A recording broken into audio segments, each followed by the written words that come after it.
right, so I do want to say thank you everyone for joining LA County Library's virtual program, Afro-Indigenous History of the United States. And my name is Kasha Samel. I'm the American Indian Resource Center librarian for LA County Library. And we're just super excited to have Dr. Mays here. But before we begin our program, I would like to start with our county land acknowledgement.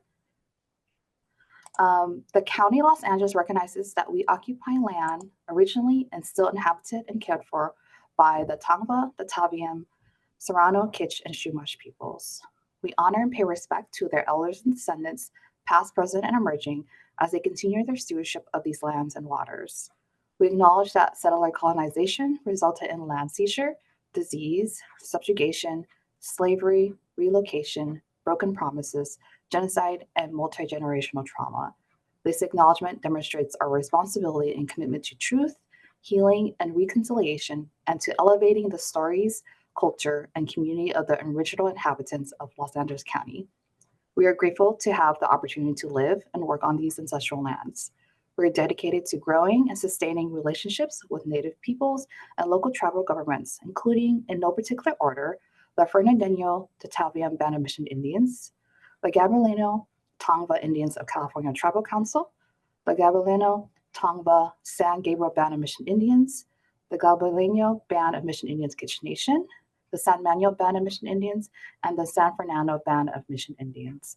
So thank you so much. Now I have the pleasure of introducing Dr. Mays to you. He is an Afro-Indigenous scholar of urban studies, Afro-Indigenous history, and contemporary pop culture. He is professor of African American studies, American Indian studies, and history at UCLA. He is the author of several books, including an Afro-Indigenous history of the United States, and Rethinking the Red Power Movement with Sam Hitchmo. And Dr. Mays, welcome. I'm so glad you can join us today. I'll turn over the presentation to you. Awesome. Thanks for the introduction, Kasha. I'm going to share a brief PowerPoint and also want to say thank you all for attending this. I know he could be doing a lot of other things, so I'm always grateful to share space with people virtually as well. Cool. So I'm just going to go over some brief things about Afro-Indigenous history. Again, you heard the bio. So I'm pretty local, but I'm actually from the great state of Michigan. So sort of key questions here. What is the relationship between Black and Indigenous peoples in the US? How did specifically Black and Red Power activists imagine freedom and sovereignty?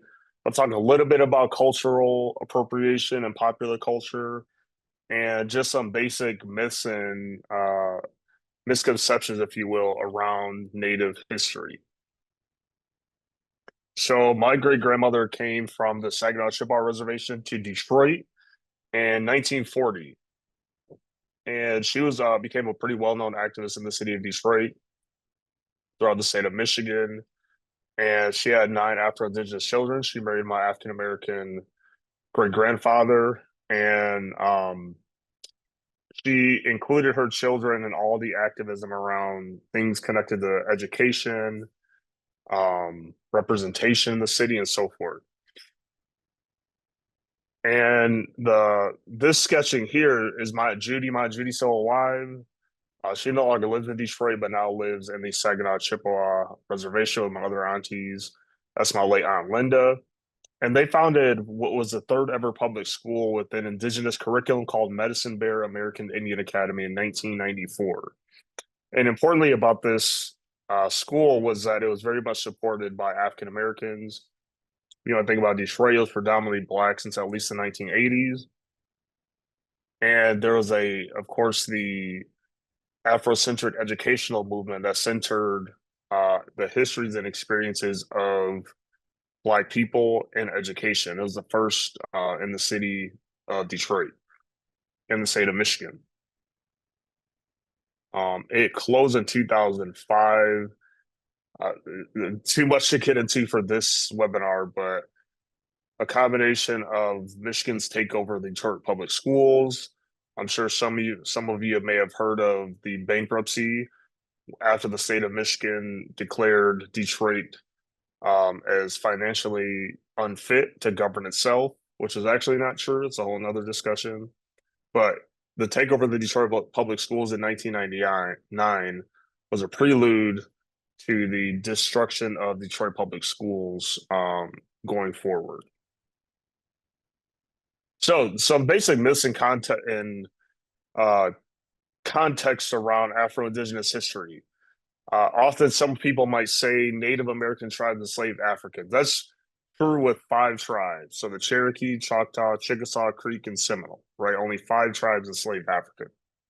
And that was also only the elite of those tribal nations. And some people may be surprised that, for example, Native tribes might have enslaved Africans, but one, you have to remember these are all different nations, right? Two, they had forms of captivity that was not chattel slavery, but enslaving or capturing people made some sense. And they did not initially do this because of racism towards Black people. They just realized Europeans paid more money for them, and they could get certain goods and whatnot from different European traders. So we're talking here the mid 1500s up until the early 1700s. And then some adopted chattel slavery. Some might mention the Buffalo Soldiers. So the Buffalo Soldiers, the 8th and 9th Cavalry of the United States Army, participated in acts of genocide against Native peoples. And not everyone, and this is after the Civil War. So the period from the 1870s, and the Buffalo Soldiers were certainly participated in colonial wars in the Philippines and so forth. There were particular acts in the Southwest of trying to protect Native peoples, and they didn't go with the intent of joining. Why did some of these Buffalo Soldiers join the 8th and 9th Cavalry? Well, post Civil War era, 4 million people are recently freed. And what are they trying to do? Get away from the South? They're trying to find jobs, housing, some sort of security, and participate as citizens. And so some join the Buffalo Soldiers. One of my favorite things I've heard for a long time is if you got high cheekbones, or I hear this in different communities, you got good hair. Since I've been in LA learning more about Latinidad, and indigenous things sort of mix here. People say that they're mixed with indigenous. And then you talk with indigenous folks in Mexico, for example, and they're like, we're living, breathing indigenous people, and some of these people are claiming an identity that they have no cultural connection to. In other words, you never claim an indigenous identity when you don't have a cultural connection to that community. So you can go back to Michigan, Saginaw Chippewa Reservation, and you could ask who I am, and someone will know a cousin or an auntie of someone, right? And there's exceptions to that, of course, but generally, it's not that difficult. DNA tests, we can talk a little more about that in the Q&A, does not mean you have indigenous ancestry. It's DNA tests are also just the likelihood you might have connection to something, right? And finally, Black and Indigenous peoples have a shared identity rooted in oppression. Now, this is true, of course, but often people want to see solidarity between these two communities. And it's important to remember that no two oppressed groups subjugated under white supremacy and colonialism in the US are natural allies to anything. That's not how history works, and that's not how people relate to one another. So these are just some fancy terms. Don't worry about them. But settler colonialism, I definitely want to hone in on. And it's simply Europeans coming to what became the Americas, taking over land, committing acts of genocide against indigenous peoples, and importantly, using narratives, stories about how they founded a particular place. So if I were to ask you all, who are the indigenous peoples of the place you call home, no matter where you identify from as home? Or can you name me just 10 indigenous peoples that you know of in the present, contemporary. Often people might struggle with that. If I ask you to name me 10 African Americans, I'm sure you'll come up with that list a lot easier. That's a process of colonialism to erase indigenous peoples. And the point of colonialism, 2 points. It's ongoing, and the nation state, in this case, the United States, continues to want Native people's land, right? And what way to do that? You remove them and you create narratives of their disappearance. That was a long-term process of arguing that Native people had disappeared. And finally, think about what you learned in your textbooks growing up.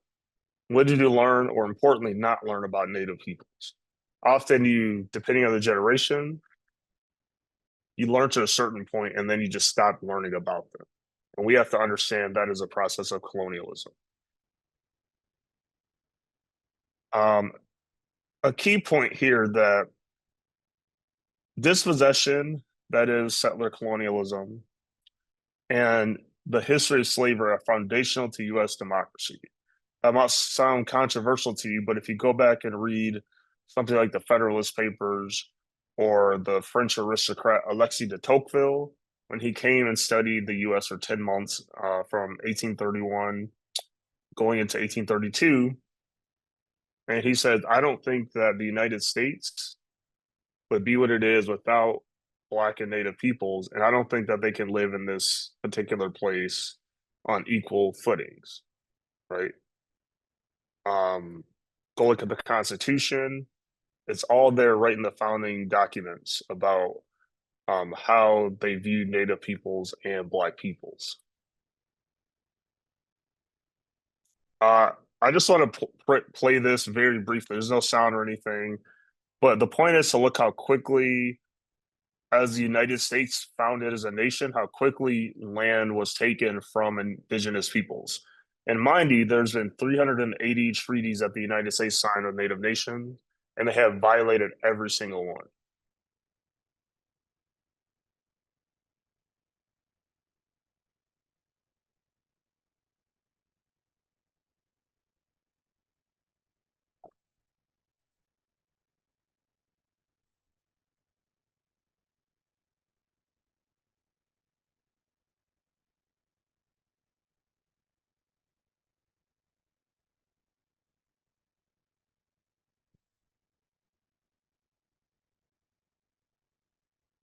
But look how quickly this is happening.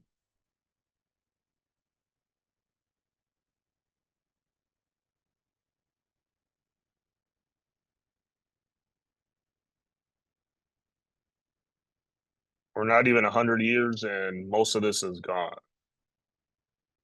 And this also coincides with U.S. migration.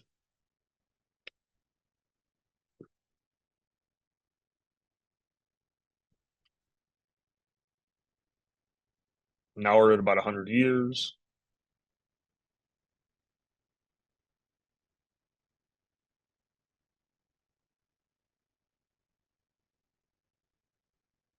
Right, so like 1.5 billion acres is gone, and often for the most part less than 100 years. Remarkable.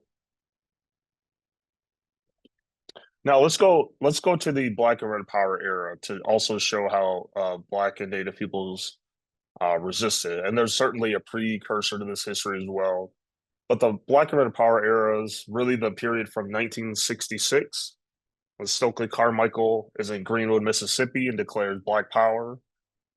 In June 1966, in the March Against Fear, after Medgar Evers was shot. And then the Red Power era, the period from roughly 1968, with the foundation of the American Indian movement in Minneapolis, Minnesota, to the late 1970s, some might say early 1980s. So, this book originally published in 1978, Vine Deloria Jr. says minority groups are often astounded that are not planning to share the continent with their oppressed brothers once the revolution was over. Hell no. The Indians were planning on taking the continent back and kicking out all the Black, Chicano, Anglo, and Asian brothers that made the whole thing possible. Now, I don't think Deloria just thinks that Black people, for example, in this scenario, and also the other communities that he mentioned would not belong. But you have to remember during this period, Native peoples did not have a large voice within the changing dynamics within the United States, right? So we think a lot of African American protests. Depending on your age, and maybe y'all don't remember, you go remember the Eyes on the Prize documentaries from the '80s, right? Very important, and teaching civil rights history and so forth. But the key difference here, and it still remains true, the difference that Native peoples have with other racialized, subjugated communities is that they have a treaty relationship with the United States. And tribal nations are sovereign nations. Right? No other racialized or subjugated group has this particular status. And if you want me to explain tribal sovereignty, I can in the Q&A. But solidarity was important. So, for example, during Wounded Knee in 1973, here's Angela Davis with Onondaga lawyer and activist Warren Lyons. Now, she wasn't able to go across a barricade that the FBI had put up at Wounded Knee in 1973. This was an American Indian activist took over that particular place. But oftentimes solidarity is about showing up, right? It might be different sorts of protests or tactics, but often it's just about you showing up. This is Angela Davis here with Clyde Belcourt in Detroit for the National Alliance to End Repression. And they were going around raising money and also awareness about how the United States had been repressing radical dissent within the US.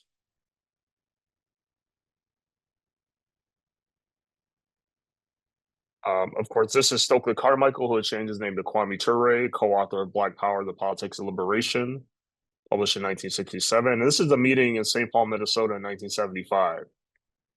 And he's one of the few Black activists that I've seen who made this specific point around the land in which we all live on, what became the United States, arguing that this was not anyone's land, but Native people's land.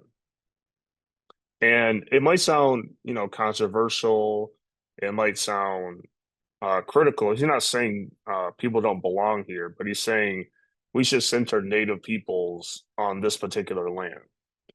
And again, outside of the Black Panther Party, who documented Native activities in their own newspaper during the late 1960s up into the early 1980s, one of the few who expressly mentioned that this is Native people's land. And I think that's worth learning about. So pop culture. So what's indigenous popular culture? It's a combination of symbols, signs, and meanings that Native peoples produce to express something about themselves, right? You have to remember it's produced within a colonial capitalistic context. And it's a combination of things. So aesthetics, music, poetry, writing, dance, film, and also how people utilize social media. So whether that's TikTok, whether that's Instagram, whether they, create videos on YouTube or whatever, visual art, novels, all these things are various forms of popular culture. Right. And so these things are important because it demonstrates that Native peoples have a future. And again, in a colonial context, it's a settler colonial context predicated upon continuing to take Native people's land. How Native people represent themselves and produce culture within this context is important, right? Stating that they actually they're living, breathing people and continue to exist in the present, right? They're not always having to respond, and although often they do have to respond to racist stereotypes such as mascots and so forth, sometimes they're just producing art, visual art, what have you, simply because they're native. And I think that's important too. So this report from Illuminatives, who does a lot of narrative work, is still true. So if you haven't seen Reservation Dogs on Hulu, which had his last season last year, do check it out. It was funny. It showed three-dimensional characters, especially following five Native youth. If you've seen Rutherford Falls, another funny one. And so increasingly, there continues to be more and more just visual television shows and movies around Native peoples. And I think that's important, right? You need all the diversity of Indigenous experiences to be shown on television, on screens. And I think that's a beautiful thing, especially in schooling.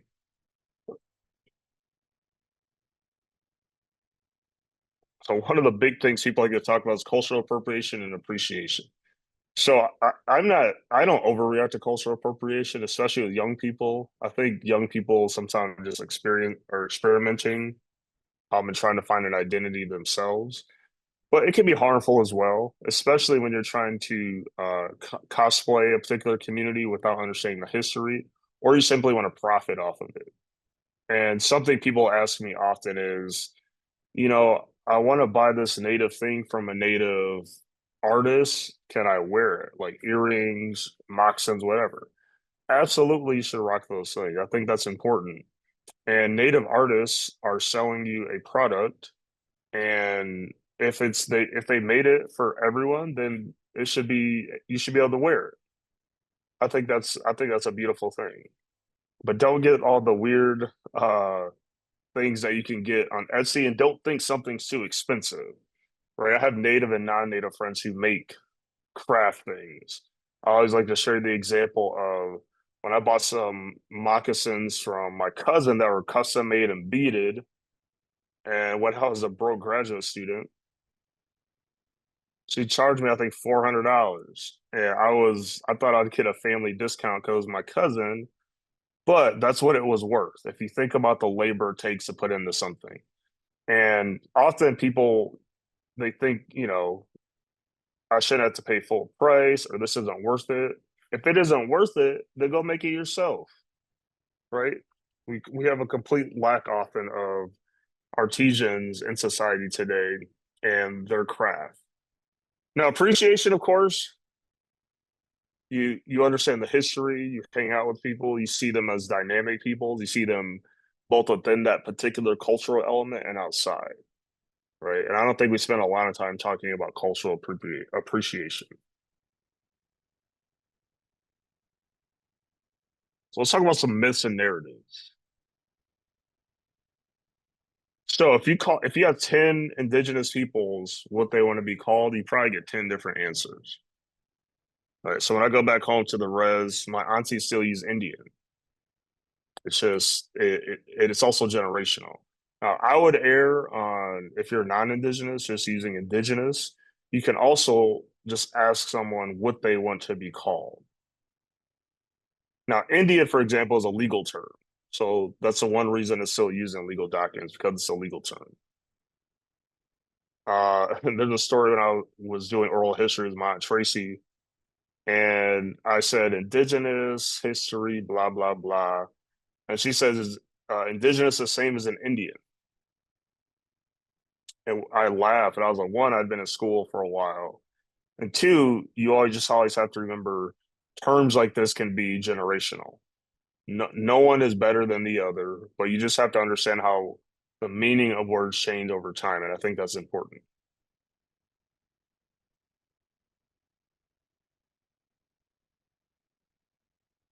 So one of my favorite questions is, where do most indigenous peoples live?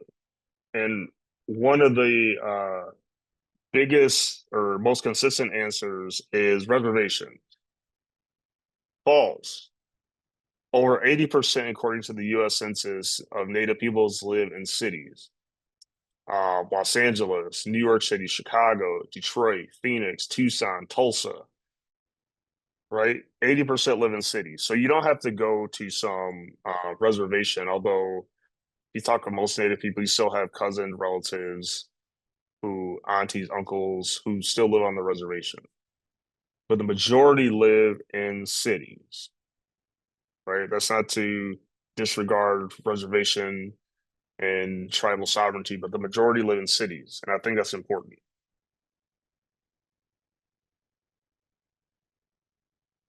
I have Native of my family blood. So there are 574 federally recognized tribes. There are state recognized tribes. Some tribal nations are not recognized by the state or the federal government. Tribal citizens have their own criteria for determining who is a citizen. And indigenous peoples have both U.S. citizenship and tribal citizenship. And again, a DNA test proves nothing about your indigenous heritage. And remember, just a DNA test in general says you might have some sort of racial or ethnic group. It also doesn't take into account migration and all sorts of things. So you can't really go to a tribal nation and say, "Hey, I took a DNA test and I'm Native." Well, it doesn't mean much actually. They have their own standards for citizenship, and they vary across tribal nations. So here are some things I think all of us can do to help. In general, one, become more knowledgeable about indigenous issues, past and present, through books and news sources. Um, for example, a scholar, Debbie Reese, has a blog for uh, books that she deems are proper for teaching young people. I think that's important. Read books, watch movies, television, documentaries produced and created by indigenous peoples. Learn more about local indigenous communities. If you're connected to a school, you have kids, try to bring in indigenous speakers. It doesn't always have to be during Native American Heritage Month of November. It can be in April, it can be in May, it can be in September. The point is just to have content and showing living, breathing Native peoples. And certainly if you have children, especially, I mean, it doesn't even matter the age, but especially when they're younger, um, just introduce them some Native stories, Native authors. You'd be surprised how much it matters when they show up to my classroom, for example, and students have learned both in school and at home about Native history. Um, I'll stop there, and um, I'm just interested in questions and comments from you all. So I'll stop there, and let's go to Q&A. Thank you for going through that rapid presentation. Thank you, Dr. Mays. We do have some questions in the Q&A. I think there was a comment as well, but one of the questions that we received was, can you speak to the current relationship between Black and Indigenous peoples? Is there a modern Black and Red Power movement coalition that is being stifled? No, not in mass. I wouldn't say there's a current one. I mean, there was a moment in 2020 after all the protests in response to George Floyd's murder, Ahmaud Arbery and Breonna Taylor, of course. There was a moment of solidarity, and not even just between Black and Native peoples, but all sorts of peoples. And then it sort of evaporated, but that's the history of social movements and relationships. Um, there's a particular collective called BLISS, Black Liberation Indigenous Sovereignty, founded by a few people I know, Trevor Smith and Savannah Romero. And they're just trying to help change narrative structures around issues, for example, land back and reparation. But it's not as prevalent as one might think. And again, solidarity is fleeting. It's not, there are two groups and communities are not natural allies. It takes a lot of intention, care, and work to make that happen. Thank you for that. I think we also received some questions in the comments, which I think we can comb through. I think there was a lot of interest in the activist that you mentioned before. Believe it was, let me see, Stokely Carmichael. Mm-hmm. I think I just wanted to know more about the books that you might have mentioned and just more about that particular person. About Stokely, Yes. what can I say about Stokely? Let's see. So I will say he was one of the few activists that was consistent in his activism. So um, in this particular march that began in the Bay Area all the way to Washington, D.C., the longest walk in 1978. Um, he showed up to that particular event. I think 1972. I'm sorry. He showed up to that particular event when they took over the Bureau of Indian Affairs in Washington D.C. in 1972. Um, he continued, and he ended up moving to the African continent after a while. But uh, he also disagreed vehemently with Martin Luther King Jr.'s nonviolent approach as well. So there's Stokely, although he died pretty young in 1998, it's like he lived 2 or 3 lives as young as he was as well. So there's a lot to say about Stokely. Yeah, that sounds like a really good biography to read. And There, speaking of, so uh, oh, I'm sorry, go ahead. I'm sorry, there's a biography by historian Peniel Joseph written, I think in 2015 or 16, called Stokely: A Life, I think it's called. Cool. Thank you for dropping that. And hopefully Katrina can find that book for us. And since we're on the subject of like books and biographies, are there any particular books that you would recommend for folks to read right now? I know you mentioned encouraging folks to read Native authors and writers. Anything that come to mind? Um, I would check out in Indigenous Peoples' History of the United States by Roxanne Dunbar Ortiz. There's also a version for young people as well that's done really well. And again, there's a blog about children's literature in particular by Debbie Reese, a Native woman, and it's just phenomenal. It literally says these are books that I recommend because she goes through and reads them, and then she also said these are books I do not recommend. There's a logic to them about often how they're distorting Native history, peoples, and cultures. And there's like a lot of resources right there. Thank you. I think she's also the a co-author for the young adult readers for that That's right. particular Yeah. title. Mhm. And That's right. yeah, she has amazing works, and there's like uh, other folks who are writing reviews on her blog. So if you haven't checked it out, I highly recommend it. There's a lot of great native books and illustrations that's mentioned there. Okay, let's see. There's one person in the chat that says, is asking, is Native American a legal term? Can you explain any confusion that you may have encountered regarding this social identity? Um,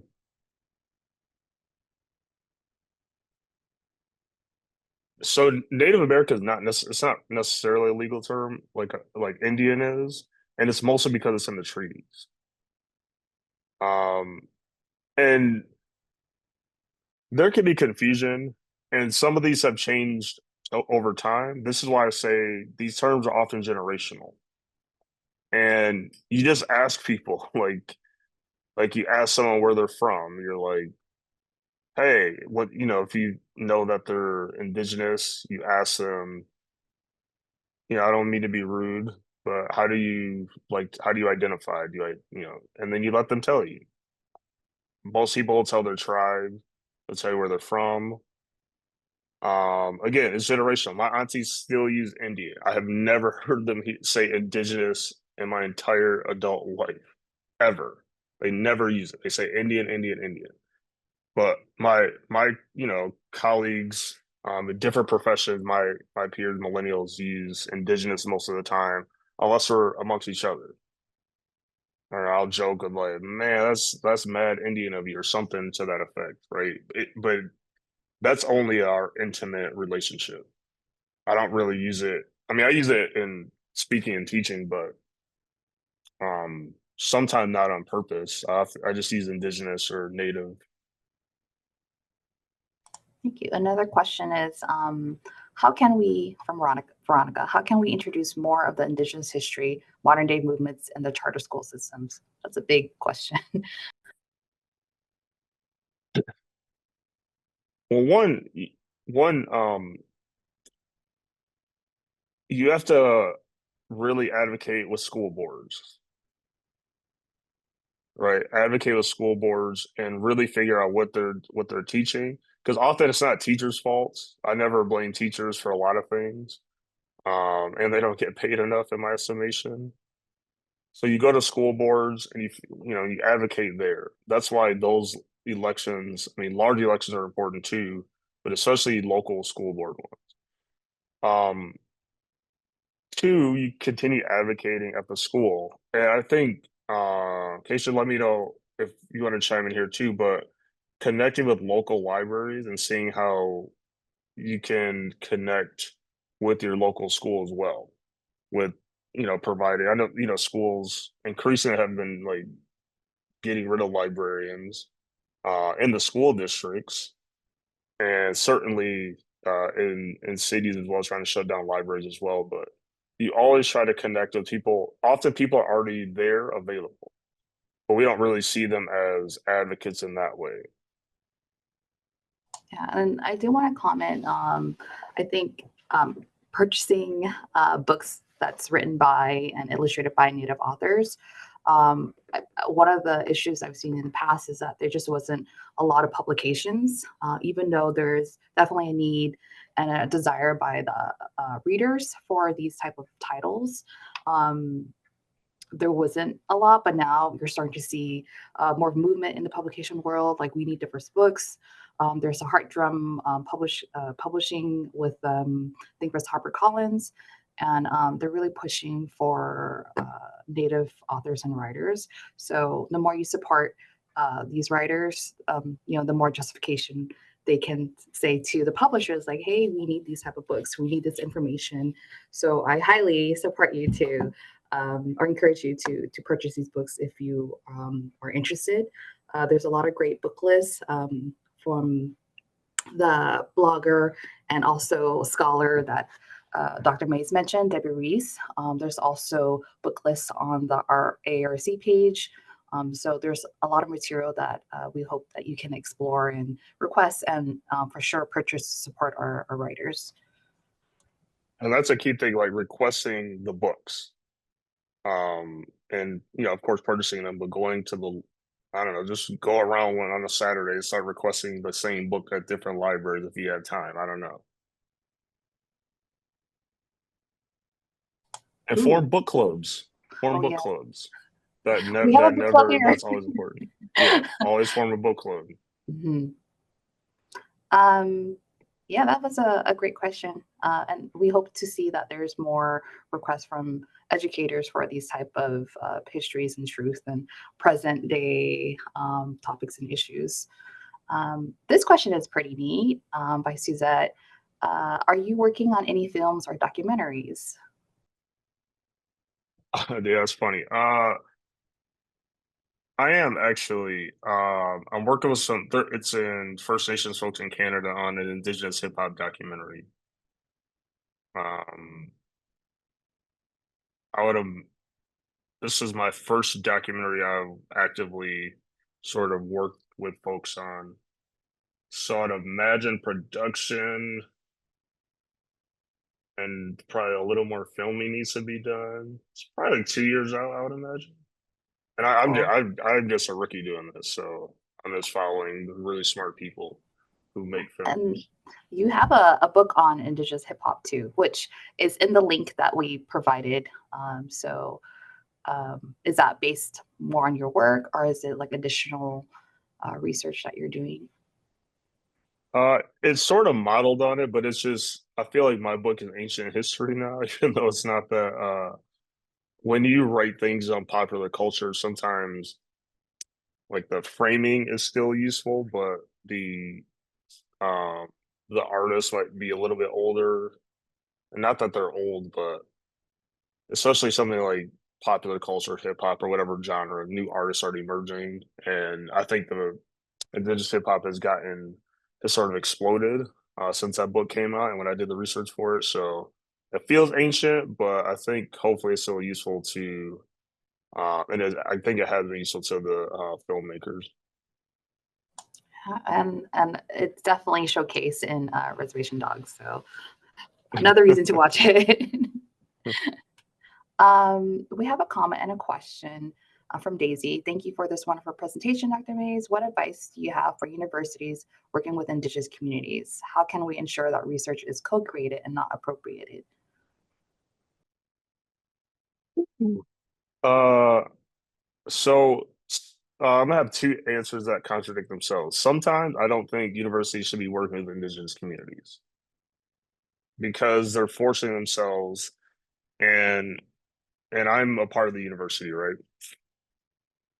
And some people just want to extract and take away from Indigenous communities for their own career, right? So sometimes I'm like, maybe you shouldn't work with Native communities or a university in general. Two, it's also you have to consider what do Native communities get out of that research. Now, some nations, tribal nations with more money are able to have. There's way too much analysis, but institutional review boards, and basically those are just groups who can go in, and you have to go through them to make sure your research is approved at that community. So they can say yes, no, but they vet research done in their communities, which of course, I support. Um, on the other hand, a researcher has to contend with what is a research project and what do they want to get out of it, and how does that coincide, or importantly, not coincide with what an indigenous community wants to get out of it. Like I'm not someone who thinks any sort of community or group is just holier than thou or above reproach, right? So you could be a researcher and you fundamentally disagree for whatever reason about the research you're doing and what a particular tribal nation might be doing, for example. And that's an ethical dilemma that's less about research protocol and more about how do you reconcile something you agree with that is being done or something they don't agree with that is being doing. And it could crash right there. And that's just a more complicated manner. But just like any sort of relationship, whether it's a love interest or not, it's just communication. It always boils down to consistent communication. And you have to, sometimes conflict is inevitable there. Thank you. So we do have someone interested in following you on social media so they can follow your current projects. Are you on social media and would you be able to share your handle? Yeah, but I don't post anything hardly. So it's I'm still on Twitter. Um and I'm not calling it whatever old dude calls it, so that's never happening. I'm fighting with my editors now in a book I'm working on. I'm not doing it. It's not happening. I'm calling it Twitter because that's what me and all the old heads are going to continue to call it. Okay. So hopefully we'll be able to update you sometime for the audience when Dr. Mays has his works completed. Um, but let's see. Hopefully, Yeah. the edits are getting ridiculous now. So I'm in a love-hate relationship with my editor. Shout out to Katie though.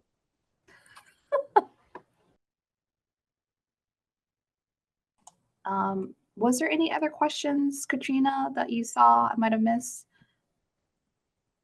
Yes, there's a few. I don't know if you can see it in the shared Word documents that I sent you, but there were a few other questions. Do you want me to just make my way down the Yeah, list? I think it was that you sent me something, so please do. Thank Oh, you. okay. So Dr. Mays, Crystal asked, are there any Native podcasts that you recommend? I haven't listened to podcasts in a while, so I can't recommend any. Um, what's her name? I never listened to it though, so actually I'm not gonna recommend it. I never listened to it. I know they have a podcast, so I don't recommend it. No Like you're not worries. gonna you're not gonna mess up my good name because you ain't like a podcast I never listened to, so I can't vouch for it. So I won't. Just look in like native or indigenous podcasts, and I'm sure something will come up. But I Okay, do thank recommend Indian Country today, like the news daily news thing. They're always pretty solid with just like contemporary news stuff happening in Indian Country or also sometime globally as well. Okay, thank you, Dr. Mays. Shannon asks, what would you say as to what benefits Indigenous people and/or Native Americans voting percentage for Trump and how their vote for Trump now affects Black and Indigenous relations?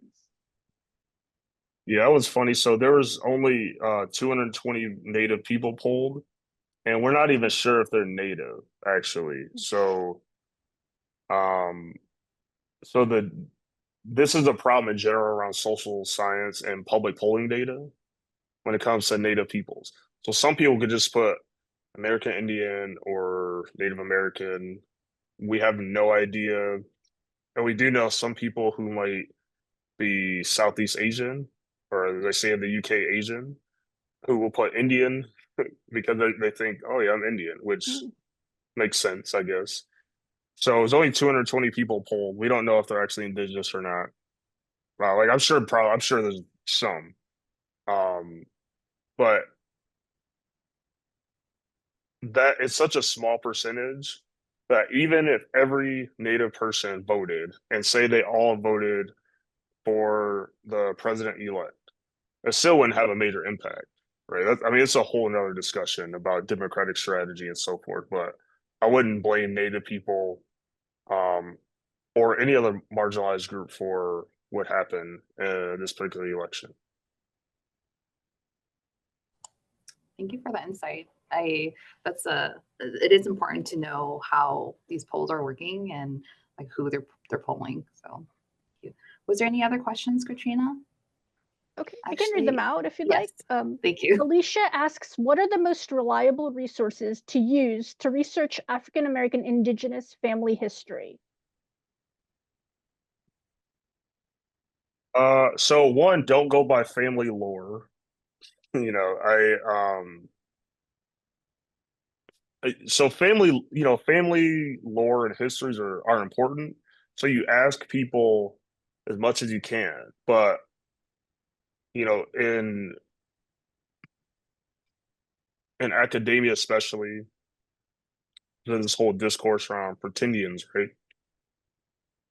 As I mentioned earlier, if you go back to Michigan and you start asking around, you can figure out who my relatives are, right? It's not that difficult. And I'm not saying there are not exceptions to this, but in general, most Native peoples, again, there are exceptions, but I think in general, you talk to their home community, someone knows someone, knows someone knows someone.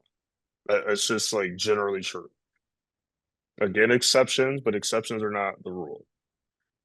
So, related to Black people, while I don't discount that, most Black people probably do not have Indigenous ancestry.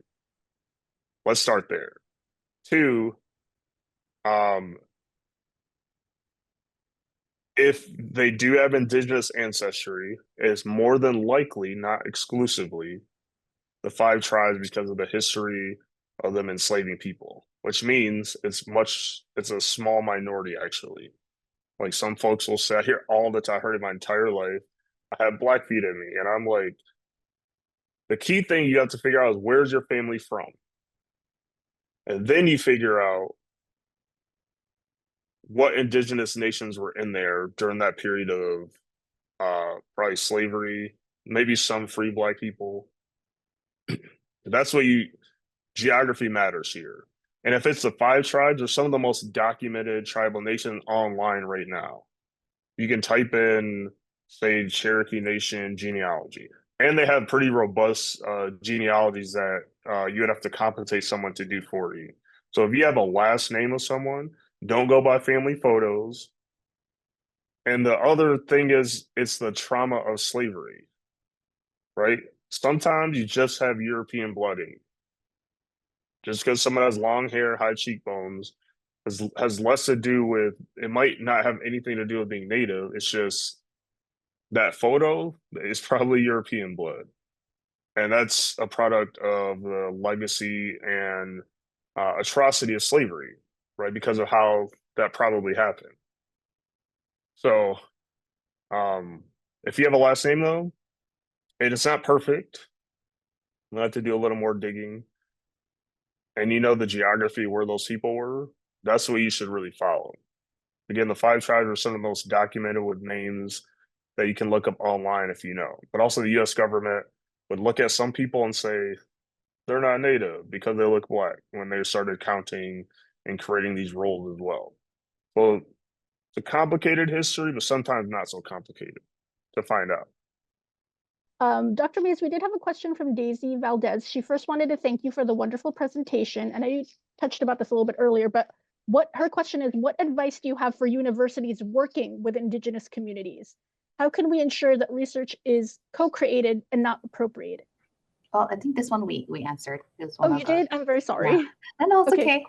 But there is another question. As someone who isn't Indigenous but loves learning about Indigenous history, is it amoral / appropriation for me to get in a career in Indigenous history or environmentalism? Well, I'm the wrong person to ask for that. I say no. I know some people are way more hardcore about this. So there's two answers to this. One, how do you do this respectfully and not try to take up so much space? But two, I don't think anyone should be precluded from participating in, I don't know, Native history, environmental something, right?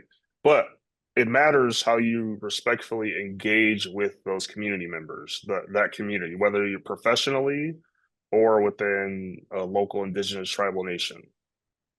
And to me, that's what matters most. And what are your intentions with that? Right. And also, you can't be sensitive about it because some people might give you a side eye and you have to take the side eye. For example, I was helping my late cousin do a presentation on missing and murdered Indigenous women in Michigan. And she said, "Hey, cuz, do you want to come?" She gave me no context. I was like, "Yeah, I'll be there." So I was in grad school, came from Illinois, back to Michigan. I walked in, I was the only man in this room full of 200 women of color, period. And so I got the biggest side eye, and I showed up late, by the way. Also, men stopped showing up late. So this is all my fault too. I showed up late, and I got the biggest side eye from everyone. And, as a cis hetero man, not too many places you just feel uncomfortable in, right? So it's also a good, humbling thing to experience. But you have to be willing to deal with side eyes and people questioning why you're doing, and you have to get over that. It's not about you, it's about the work that you're doing and about your relationship with community. Right. So there's nothing precluding you from doing it, but you have to ask yourself, why do I want to do that? And who's going to benefit besides myself from my labor? I really like that. It's about the work that you're doing and the community that you're serving. Yeah, and don't be corny. I'm sorry. Just don't be corny when you're hanging out with people. Don't be corny. Well, thank you, Dr. Mays, for sharing your time, your knowledge with us. And I apologize for those who had questions, but to be respectful of everyone's time, we are ending this program. But before that, was there any comments that you wanted to close out with for the audience, Dr. Mays? Yeah, it's just simply, of course, turbulent times, but if you remember anything about Native peoples, many of our ancestors' worlds ended in a sense, but they came back and continued struggling to be recognized and continue to struggle today. I learned that from my family history and activism, and I think it's important to carry it on and going forward. Thank you so much. I also want to thank the audience for joining us tonight and participating in our event and asking all these awesome questions. And thank you, Katrina, for assisting with the moderating. I thank you again, Dr. Mays, for your presentation and discussion. I hope everyone has a wonderful evening and a great rest of Heritage Month for Native American Heritage. If you're interested in more programming that we have, you can check out our website on lacountylibrary.org. We do have a heritage page that you can link to for resources, book discussions, and other programming. So everyone, thank you again and have a wonderful night.